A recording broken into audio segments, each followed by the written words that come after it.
We're here at the projection booth at the Fox West Theater. The Fox West was not built as a movie house, but in 1929, film had become so popular to augment vaudeville performances and or be its own entertainment itself that in 1929, the biggest renovation that ever happened here at the Fox West took place. At that time, they put in this projection booth. It was not part of the original design, and they cut a hole in the front wall to allow for this booth. The ventilation system is complex. In 1929, movie projectors were very, very dangerous. The way that they created illumination was dangerous, and the films that they used were dangerous.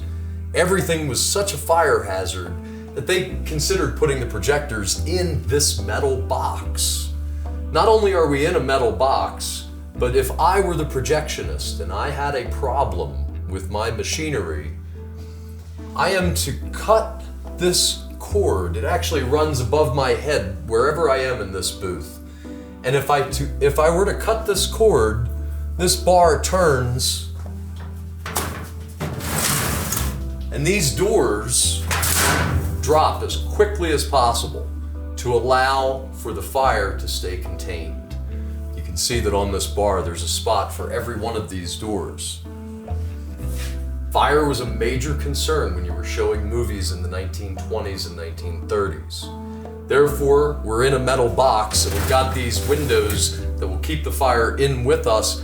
The heat that came off of the projectors was so intense that a ventilation system was necessary. The ventilation system here at the Fox West goes out of the roof of this projection booth. I think it still turns on.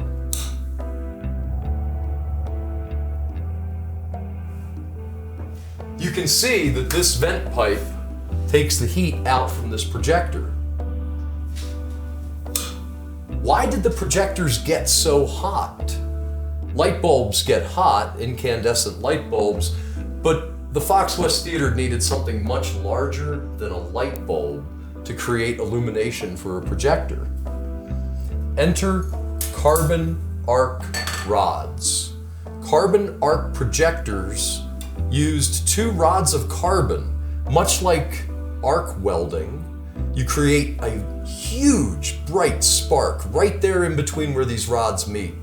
And it was the projectionist's duty to make sure the rods were always just about touching. Too far apart and the spark would go out, too close and you would start a fire.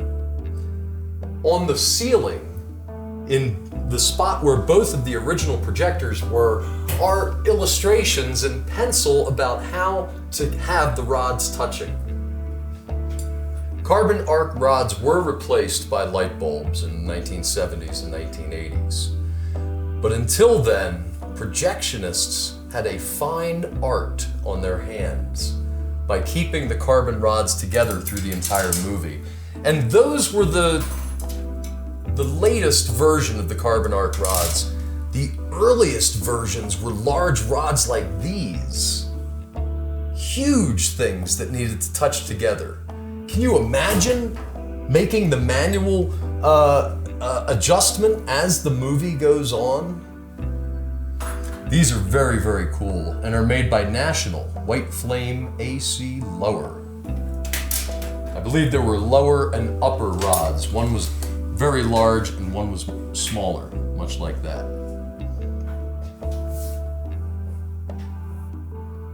There are so many generations of technology here in the projection booth at the Fox West Theater.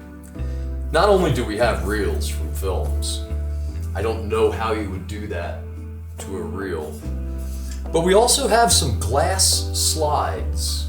Between features or between the cartoons, these slides projected through a small hole over there tell the patrons, attention please, there is no smoking allowed in this auditorium. Smoking is restricted to the outer lobby only. Or some of them just say Wednesday, Thursday, here Friday and Saturday are covered over in masking tape. Most of it is covered over in masking tape because above it would be a still image or maybe a trailer advertising a film to come.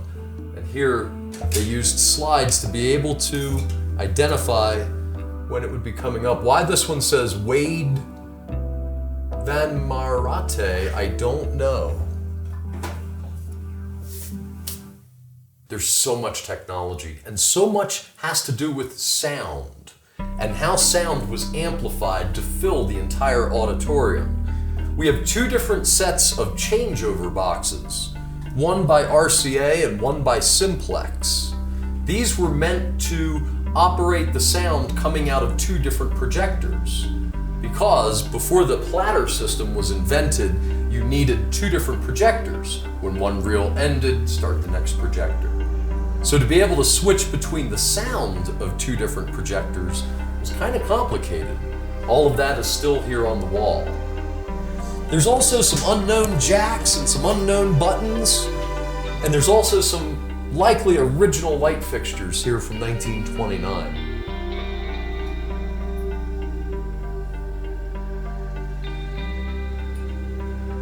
There's some signage here in the Fox West projection booth about how to operate the sound equipment. This theater is equipped with stereophonic sound and CinemaScope equipment.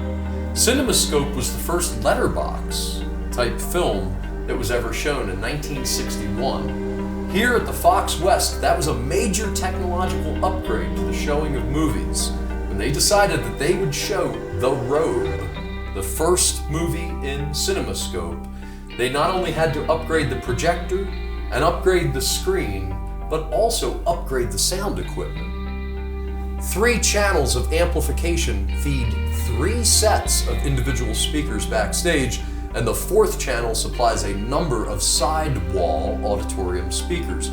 National Theater Amusement Company Incorporated have spent over $5 million throughout the circuit to properly equip our theaters for CinemaScope projection and for the reproduction of the best stereophonic sound. There's only one projector here in the Fox West projection booth. Let's take a look at it for a second. This is a 1972 arc lamp distributed by Victor and made by a Japanese company. According to the meter on the back, it has just over 7,000 hours on it.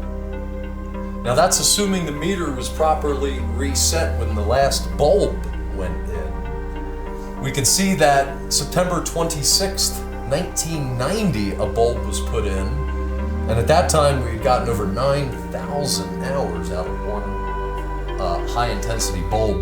This meter is super cool and will tell you how many volts or amps are being fed to the lamp. This unit is from 1972, and it's important to note that the ownership of the Fox West Theater at that time owned other theaters here in town, including the Strand, the Rialto, and the Peak Drive-In. They swapped around equipment, so I'm not exactly sure where this lamp began its life.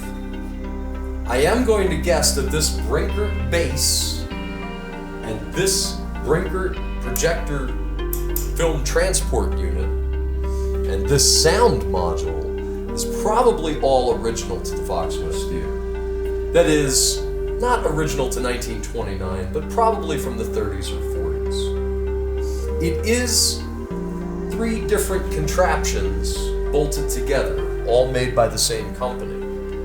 The base to a projector is itself a very important piece of machinery. You can't have a projected image moving around. Likewise, the transport for the film has to be exact. This one is made by Brinker, though the motor that operates the film transport is out here and is labeled Robbins and Myers. I can actually turn the flywheel by hand, and you can see the film transport moving. What you can also see, what I can see, is the shutter moving. 32 frames a second. There's a bubble level here as well to be able to tell the projectionist how to adjust this machine to get it to align onto the screen as best they can. This appears to be a replacement part. And speaking of replacement parts, I was really struck by what I found here in the sound box. This sound box is obviously from the 40s or maybe 50s, and yet it's got a very brand new sound module. In fact, it's an BACP LED module, part number RSLH2. As film sound became improved from 2 speakers and stereo to even multi-channel sound, it became more and more of a challenge to squeeze all of those channels of sound onto the same film strip. So here we see one of the last generations of that, before all theaters were asked to go digital in 2013, making this technology obsolete.